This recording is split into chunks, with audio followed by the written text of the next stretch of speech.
Konkoya, natural Samaba, na Sawachi Konkoya, natural Samaba, na Sawachi Konkoya, natural Samaba. Some de biaba, and maybe a some bibia besi wa Ghana has say, na man penny what in a real shim on no corner. And all share man penny or memu a no.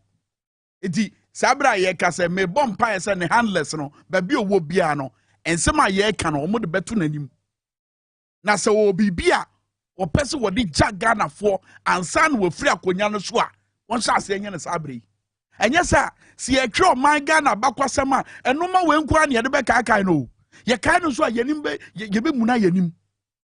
Se man penyin na nado pese ye kind na ye sere nko ade a e so sha se correct no ma bi. Adai ye tie Ghana enye obi an ko ka mo ana mo de vigilante and other related offenses bill e ba ye e de bobo hu wo Ghana mrahye bedwafie e na be da ne act na chese abaye mra.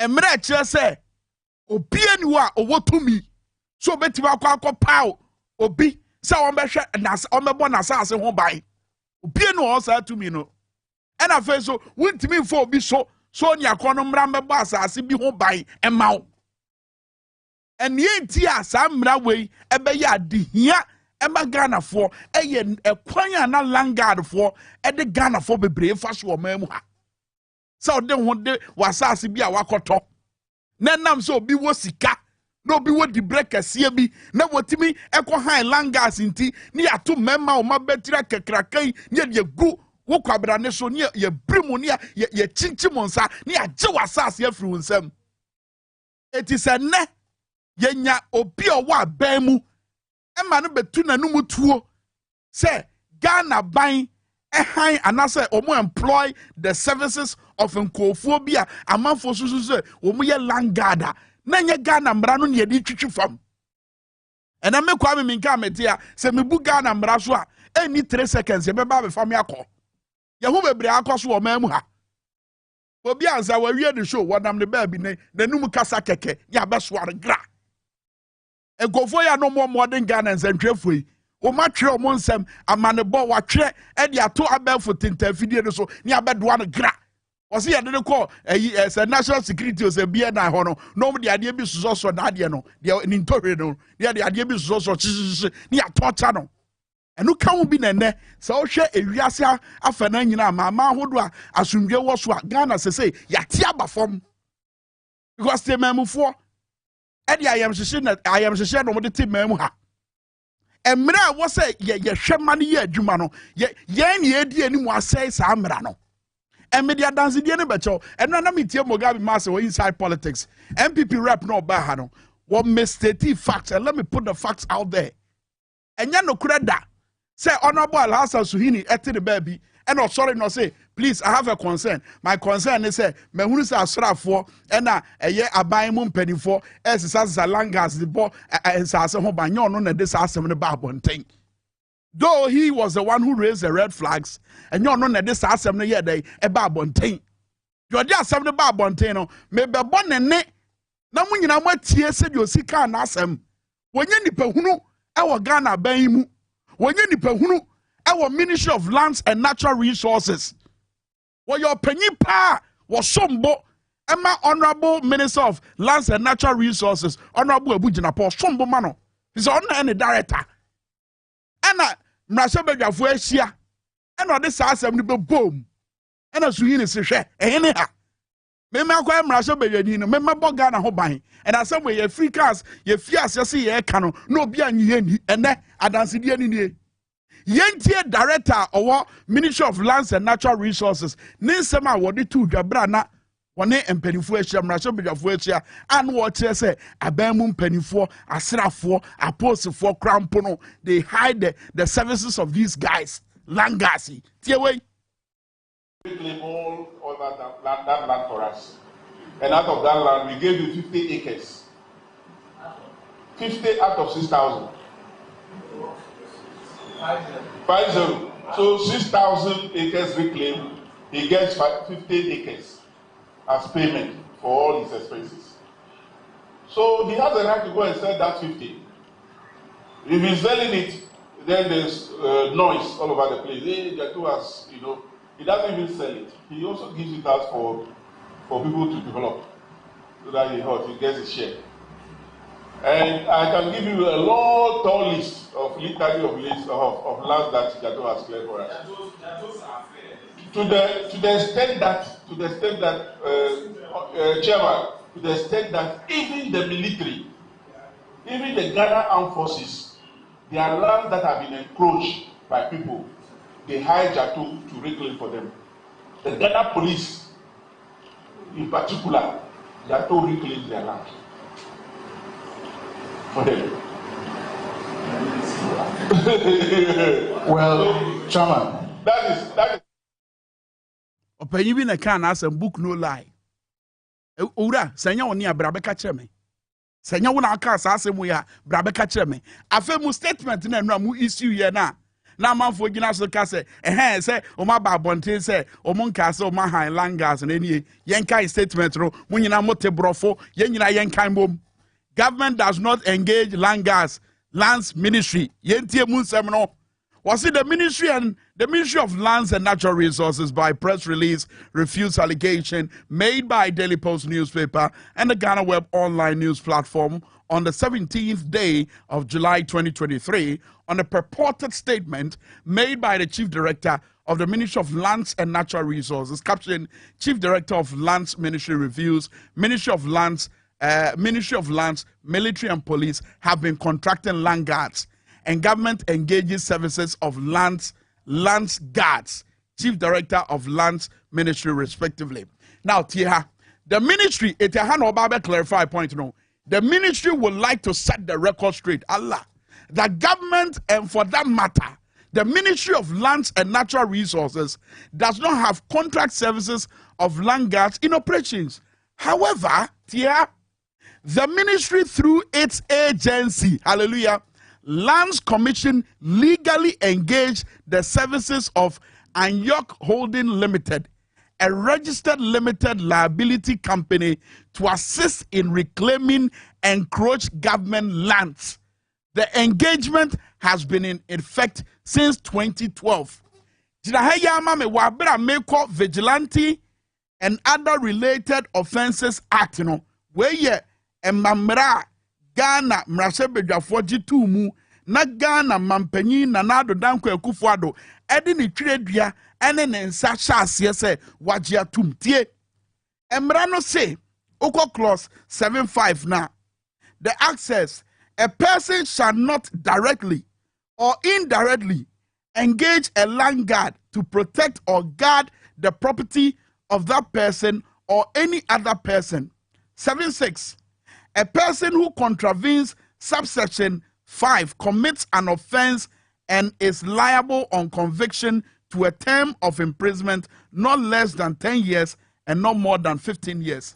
Da bay and a ministry no wo mun hihye mu ebe yin assess o pese wo saji asase bia eya ban ne dia e wo say wo go employ the services of a private company, and in this case what you say Anyok Holding Limited, registered limited liability company. Womo, and yet this adjumedi ni show monsa, so monkoji jaban and sase. Sa company no way dear company, Juma Ben way. Tieme, Emrana say me and Kohine, and I say my uncle pet the services of a land guard. Yagas will be a land guard or a wine, or beer. Ya dear Juma said and Sase, one more sase be home by Tiedino, land guard. Afei sa company ya ministry say wako father say 1 year reclaim aban asase no adwuma ben ye de hye ne nsa say one sanji aban asase kwan be so na sa company ne befa na odi agi aban asase wabra ye wa aposifo wabra ye wa asrafo wabra ye wa bambofo wo mamu ha wo mu betima ye sa adwuma no ede nko na first company ni di ne to no mo hwe fa statement no mo amanu masam na me di bisa masam edi nko na sa Anyok Holding Limited yi ewa Ghana Post Service enie edi nko na mo wa Ghana Military enie enu nti ye say wo mo nko na betima yes adwuma we and mesam ebra na mutie sa voice na ne yebo no se wuti din bia ne yebo jato din sa jato no amanfo bebre mo amutie me bedi ma dance jato se wutie mi a obi animu se wo na wudi animu boa se da be ya ye be kwa kwogye nsase in fact wonye obi a wa form campaign bia wa register sa wo de ne se wo bon konfon nsase ho ban de wo ye na etimi de hu be hye nkofo mu etienne ede pa na wo jato mu a according to director no per voice na ye boy no entie enyo Alhassan Suhini na di assemble abeto abonten director na mu e na atu na num tuo abeka sa assemble per voice ya bo akere mo yen sentie voice ni bio sada be ya yen nyina ya dwim betene ye na ye yi atan e wo ensem ahodo abeto abonten ma ye hunu se ye besi aye tie we chief director all that land for us. And out of that land, we gave you 50 acres. 50 out of 6,000. 50. So 6,000 acres reclaimed. He gets 15 acres as payment for all his expenses. So he has the right to go and sell that 50. If he's selling it, then there's noise all over the place. Hey, Jatu has, he doesn't even sell it. He also gives it out for people to develop, so that he gets a share. And I can give you a long, tall list of litany of lands that Jado has cleared for us. To the extent that, Chairman, to the extent that even the military, even the Ghana Armed Forces, there are lands that have been encroached by people. They hire Jado to reclaim for them. The Ghana Police, in particular, that all reclaim their land for them.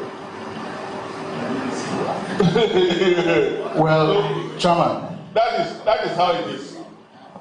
These are serious, pointed allegations. It is a Ghana forces with the statement about Bontia. It is not about say Obeka say you employ you go for a land guard be say oh my boy and Sasu who by no. Speak to the specifics. The voice yika. Be a voice no din ani akere ensa omo de atene mo so ene nsema me ma me maso no eno ne yepese mo beyi ano makofo bi a ye fra ne jato so mbeboa mo na mo nsase amanfo akotena atena so no won kwaje edie na jato no wa mo muni mo asrafo no muni edie na jato no wa mo aposifo muni IGP bra be kire mo kire ye chief of defense staff ye twem mo PR machinery no mo be kire nsem nkire ye. He said, where the Aya dream na kaka, and maybe I better Langard as and Biania match ye. Because Langard as no me, I'm a Tiakra maker, no Wabra maker, no. So wouldn't him the Adena me yem Wabra maker, sir. Wow, be shocked. And yes, be a hoofo. Hey, actually, no quite the pa. As some way, a some naked thing, but was he a car?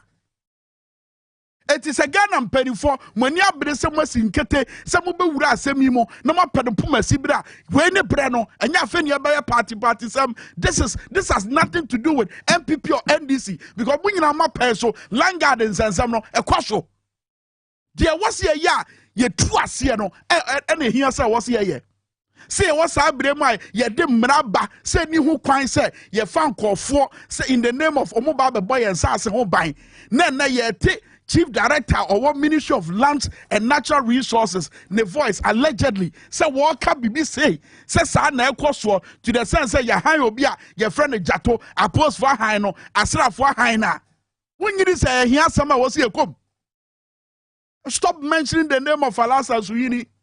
One way whistleblower wabeboa man sem no ye bie mama ye di hu nkomo wabra ye di hu nkomo no ye pede poma sibire ye ngura say me the messa babambo mun semane the issue of human rights abuses ekoso o memu ha enne enam so nti ye ka mama hodo asundwe wa enne ye nka Ghana nka ho bi oba West Africa kanena ye ne di first enne Sierra Leone akunsi wa ye tumi buza say ye ma long sleeve and short sleeve no enne sa man no wono na abedi animu kan de na ekoso o memu ha enne Sierra Leone Tonton Sansan abesa Ghana ho a ye che se ba West Africa ha se ya wo mo hopa na asundwe wo.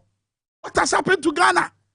In all aspects of our life ye lusu eba ball bo ma ye da fom eba bambo mu ayeda fom eba koko ayeda fom eba sika kokko okay sika kokko na no mo ka se ye kwa anim sa de amanfo ye normal be all aspect ye da fom ye ba oman ya ni sika ho ode wo fom a ye da hobi te se eno ma na ke ye de hoahoa ye ho ene ni nyina pro atete apansam and you are still there with your 2 gigabytes ebu okura 300 megabytes with the social media di matam se me yede dodo me twetwa waso wunti na meham wunti no kura we e wo se huhuru e be boa mwetu anamompa no man we asie yie no enu ti na mani abere ena no pai se ye nyina ya ama ya so ene ye ni endi sa no ma we achi na ye nyina ya nka mbom so man bapa na ya mwa ampense mo epuma sibira ye bem ye tia na mfufu adane ye kwaye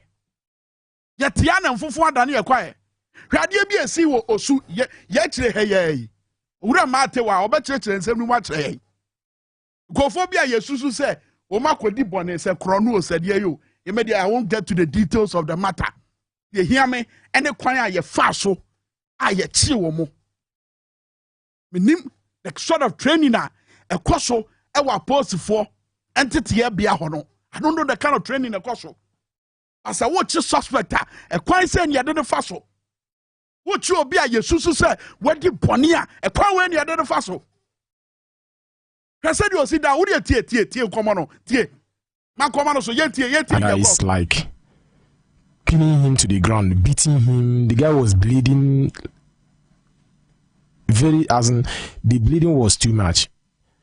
So I tried to know what the problem was, and I noticed there were 2 policemen trying to arrest the guy, and I can hear the guy saying, I want to go and wear my clothes, but they didn't listen to the guy. They didn't let the guy go wear his clothes.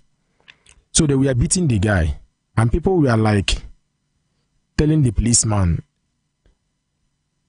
to take it easy on the guy, but the policeman refused to oblige. He was like, it's a court order, they asked us to bring this guy dead or alive.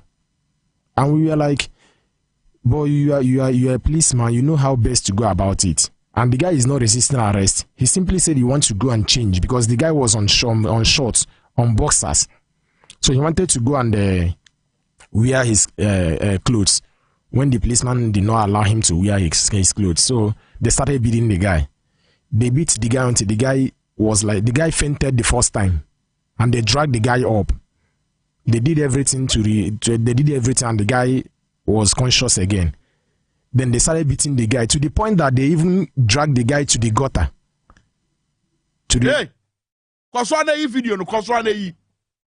This is a massive problem. And wabra ye kwa ni wadwumadi so human rights lawyer Ora Francis Xavier so ye Medina MP oni e bekasa. In fact bambo for omo ma ben wo ye bambo mu nsem obatu omo nka no pay. And until the mibisa question is say apostle for some kochi obi a mususu say why bibi sempo e yo Osama bin Laden po na mo kochi na. Osama bin Laden wanya no ba bi krompo e na mo kochi na. Munhihye mu ne muntitiye mu no say ne yese bonya no. Oni akrono na okura tuo bi okura bibia e ma ne hu yehu. Enu nti yesa na se brim no ahwe sadi omunya akwai tumfiro na de na ode to esisisi yadim ya akwai da fom na se we lose consciousness and owura mate commander ya nka se commander wono na wono na gina video yi mu a na wo pata se wo de mesremu ada munya abotre e de pa na post ni wei e ka che mate wo ha mate mache na te say bacho ye yen kwa asem ni mu yen nya post fo ena say bone no ye ya emra no ni ndi that is not why we are here nia ye twa amanfo adwen asi so e ye kwan a ye fa so a ye conduct is arrest we again is here bacho menim say na menim dia na si wo ho no na ye miankasa meba ntino asem ne si ye no meba ne frɛ me say ya omo kumio na me bisa wan mo na ekum e wan kasa wo ba e meba wow ntino kasa da omo kume no am say wan mo na ekum ntino me rashi so owo fie e wan no bigi phone ka je say wan ba wo ba no ye ekum no ntino me rashi ko mo fie me beduru ho no video we am hu na ye small one na mo hu no me bedru ho no na police ni na ogina ho no odi ni nan ase me ba ne tire ni so we identify no so we post ni enimo na omo ho nyina minimum nyina se omo police for omo ya post for okay odi ni nan ase me ba ne tire ni so na me ka che ne George Floyd ye ya bia that is na me be say but I didn't na wo yes so be hu say boy na wo ye junction no so no one guy na the also say phone no ka say montwa ade we na ade we enyan ade ntina wo ba be chi obi na o se okwa hye atade ntina mo mpese obehye na atade ntina mo chi ni ko bebi a me ba da no da gotamu bebi a no da na oda gotamu no da na ha no ha ye gota when you gotamu wow na ma na atena ne so na ne oma ne hu nyina ro ntina me ka kire mo se boy na me ne ka me ka se on jai akwada no se na be ya me oye me beba me ne baba police station so member omo ne bebi a me ye adwuma ntino they should come after me me kan no wantie no ne me ku o si oba ye case against me se wo ye dey se me ka che ne se onya abotere na actually ye see me ba no kra no so owu ponkra pa ye fa ne body mbra won ka asem no me do nyame wow pose ni na ka asem sa dia no ogina ho no dia no you say me na me mu dia ndi o hye eye sea blue na se dia no ogina ho hye black no okay ono ka che me se me ba no court say so owu kra ye fa no mbra na me say to person nkum ba no so wo be hu say na me tutu me sana na asem na me ka kire no na eye mo say me gina ho na mo ku me ba I say bibia nti na me tietie mu aka che me ba say on sorry na me ne nko ote wo nine na wo di kwesi nchen no na wo ye den me nine no me ba na waso me nine nti oka me say man na tena ne shu aso nti no tietie mu nti oka me bo me nine otena no nto hwe shu nti oka me ya oni mu no oka me wow nti oka me na me ka ni so me ka che ne say wo me nim wo ma me ba no nko me ka say me ne baba ma mba bebe che me but still they don't want it. Okay, with him, so what you mean? So Richard Kumado, a security expert, a bambo moon, some of Ben Paye, or some consultant, or to do or the bambo foot, and mamma, who including on my gun and penny for, and then on But Yanko Humano, so what, and send me a what here free Ura Matia, about Freya. Now post for the Muko to dress in so as a Joy Floyd ye bino yene papa ye said you see who na asem no e ba post for nhye mu ne omuntitie mu a say ene ya chi obi a yesusu say waye bone ana enya rechi kumado ye mo ache mu akwa ba me na meje so but as a password je penia say on ye be kasa me sure say na wutie eja mate na face video no so wo hu bia kama e de na pemo sabre wo hu ne say oh say police for ba be chi nim circumstances I won't bother to yen aba no and I say yen aba man na me tia ni papa eka any video no me say omo pe lawyer no mo see you guys no mo wo the center of all this as police officers omo for omo court hello Mr. Kumado exactly because the breach of suspect and as a subject of investigation has been breached. And see, omo pe lawyer na omo the video ni share na papa ni narrating the story mom na omo fan court. Ideal situation here there and minim baby with difficulty because now cause winning circumstances under which yes here question yes why Mr. Marty. No ni opinion anya asem. Na omo aka asem no ama asem no ya wie em say me ba no wakumase.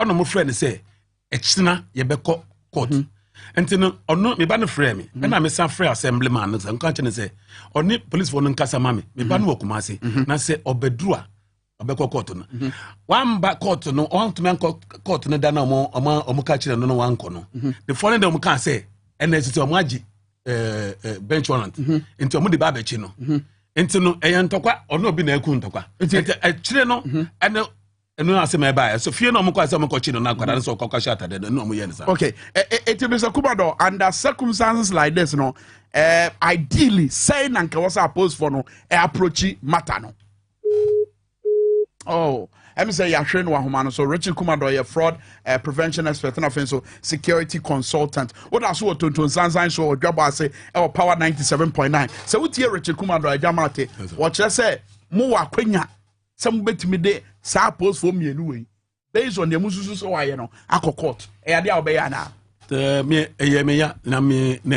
ade na medwum se me ya sa ade na fi se ni police ni no wo ho no so ni me fine but on me on me bibia so me ne bon komo ti me na adwuma no ye ti na me ka family enya family say but adwuma no ye na me fi say oyo omo ye nkofo bia na me ka cheche bibia mu no omo ye ni omo na ye fi say me ka say yakoma yakọ cheche moto ema police for no ka me dis anato achi na omo ka ho so I was shocked say me pa no chow. There was a time me call no what policeman me call no no be ajo bisika or no come na me ne come aya no follow up. So I was so shocked say me ne kasa on tie me. Yeah. Na me ba no be ba me kura no mo sa chichiri na akwara no free so beto from grind. Na hey baby. Kana dia mpese me ya no me ya I don't know how the police people person me say I say me gina no mpese mo come ban. That's the way I feel it. What does so what I say bibi say bet me asi e wo Ghana yi ye Ghana ya yi wo say bibi say what will bibi say that me na meti but say me gina ona e na em say me ankasa me ba ne car me no e ho na me dia ne be nanka police no gina ho no nanka be say me ne nuku o ka che me say wo me file case against na e ho na me gina me ba na order form no say Minjana me bano enhwe bia be nti na me ka chemba so sorry na no nko police station no Yamate hemfensi amedo ase ene obra onyama ya no pay video ye etwa gui e yade esi ye e wo su ye hwene anu ha ye sa pose for obi omsusu se waye bone omokọ akọche no ede esi ye se ye o ma yaka de say ye akwada no so akwada no papa na ye ne no wa say so eventually omo de akwada no nya ko police station omo ne ko police station me ba no nhyesu you the court ni bia da so na omo ne court na wona madeja omo ne ko police station ene wakọ ne nchen papa no ye statement e ka kire bi say me ba police station wakọ ba chi me fi say why then I just don't know until na me wo na nka me kasam na me friend abisa ne say when be na me maye no we ye bibi se obesi omo kwan so mo nye o the only thing I was trying to do say me ti say boy no ode ne na se me ba ne tre so ne nwi na e wo ne tre so no ode ne na se so na me ka che ne so obi ba hwe me video say na me party ne nan say onyi ne nan wo me ba ne tre nwi no I don't know ka che me say o be ye case against me no so that is the only thing I did say onyi ne nan and free me ba ne tre so say me nim say we be chi obi a ye to me di Richard Kumado foot when so bit ma court obey me okay ya hwe nim so be ejamate ye da say and obra wanyama ye na no pay e wo Dwabo Ase power 97.9 Ghana ni ni e kom de amanfo ni adwuma aposifo nso a anke betimi de ye re show mumu so mo boy ho ban and then ye leak tape na ye te say aposif penifo skimu plane ekwanya ombefa so ama manyokuo bi akoso awa abemu ade beche ene de de kire mu sa posefo mo koche obi a yesusu se wadi bone hwekwanya o mo fa so tase ye ku na ani o based on narration a papa idi abai tase ye ku akoda na ani etika wanko piesu a kedie na besi and there's been instances a yes aposefo ye o prayer yesusu say yachi obi a yesusu say wadi bone akọ wie say oni akono we free atiasefo wiasem. There's been such instances and this is what we've been pointing to. Say Inspector General of Police say one wo man no monhwe saade we yo monhwe saade we eti say ne ye ka mama hodo asumdwe ni ho na ne Ghana eni suru ho biewa. You don't need an angel from heaven to come and tell you, say, Bibia ekoswo my Ghana na Daniel Butu. You don't need Kennedy Japan to come and tell you, say, Amamwe we ye troka. You don't need Baumia Namu to come and tell you, say, one kasa the other by and one need wom, eti one no was a baby, you know, what the strategy for from neighbor. You don't need them to tell you this. You don't need them to tell you already know. Baka mo kano. Eye Nyankopon kwan ya ofo mo so said be ya nokura no beda ne ho adi akyerew na watimi agina so de tu anamompa abo man Ghana ene ba umia na mu dwane afro no ankasa ne credential the so called economic credentials or say they said you are the apam foforo neba na apam da ya ye nyina ewom ye nya wa na ade ba ye ekosi se de na kire Say also with the bibi foforo ba de na kire. It is na bibia dane abutu anane sa no. Mama Canada Japan ye mfa ntu ase. Tie no. Canada Japan. Oh, Dwabo against the and now who even to talk. All right. The 30 young people before, I swear to God, I put my life on the line. So I'm going to for some all the things President Kufuor did in 2001 to 2008. Now, for some we went to opposition. We have one try. Me say, I will personally lead many boys. We'll see what we are. I have police in the grab about what come out. And when I have ya buye wo Ghana NDC for buye ni o MPP police for na mamu ni some for Ghana 100 ni wo MPP police wa and na ma titi post right to draw one only land gas for them my friend MPP for some dia what will happen because I put my life on the line and me three fat plane e ko Kumasi na my fat plane e ko Takoradi just to mobilize these boys to protect the boxes na na Kufuor. He just didn't win easily. We fought. It is about my NDC forum and penitentiary. On the 12th of January, I'm going to a meeting. Gold House. So you guys should penetrate MPP forum and make sure. Wemu no masa be jina monim say omu petumi. Gangsters. Who are those boys I will mobilize here? Who bet na national TV so aka same way aka post for ye independent come di omo ho wa bro mo sha party bia bottom omo sha ba bia bottom a don't you think say come bet ma ye ehwehwemu ameape asem we puma sibre ene papa we anya kukodro abegina ye nim say MPP for ntoma no be Frankatuni na by extension won be ye mampanyi wo my Ghana ha. Someone who can boldly sit on national TV and brag say yakosisa boys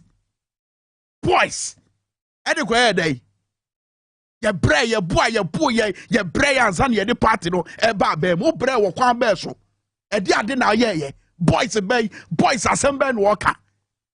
But you see, because the institutions no almost such parties ahodo obotom na parties in their control titiru MPP party and their control munti they are unable to do their independent work. Emma fasudie bi ampiemu free emma. And that's how we will be on Facebook like that. Messages are who so. Owura Mate can ask him here. Richard Kuma do dia futu ba say one court. Obi the message about say court to any one onko no go Makabi onko no go hono be dia boano. So you see, people don't even have faith. Woman chidie our institutions are a bit of bois na de justice. Adia brega na ni no. Oko Independence Square ho na ye Independence Arc na si ho no e de na atwere gu ho na no me ma no Kwame Nkrumah Memorial Park wo mu hu Independence Arc no mani age na me ba bubu na kind freedom and justice e ho na be si witrim say how I wish that was the case in Ghana.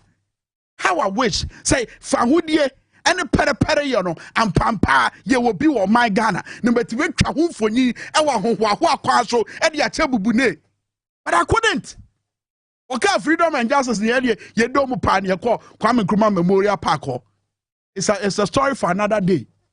But freedom and justice, your growth pose. On my Ghana my this year way esiswano. And then Adanya Butu.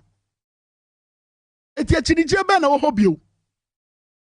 Say yatam sika yatam Ghana for sika 2 million. Say ya de kwaya feasibility studies. Ya be ye keteke kwaya enam wiem. Ya benya keteke enam wiem sky train.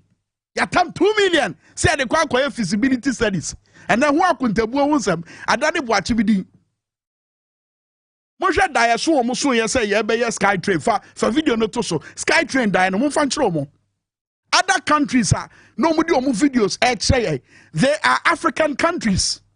Where simulation, no, Dia almost so yes, Ghana, said you basi iron any. Where video no more that die. And Omujina so can say, ya be ye take a quine, never far a year, Western regions are not Nantia be PM, one crying. Say, any yes, say you did not be a gugu from. But ye beside me say, sky train away.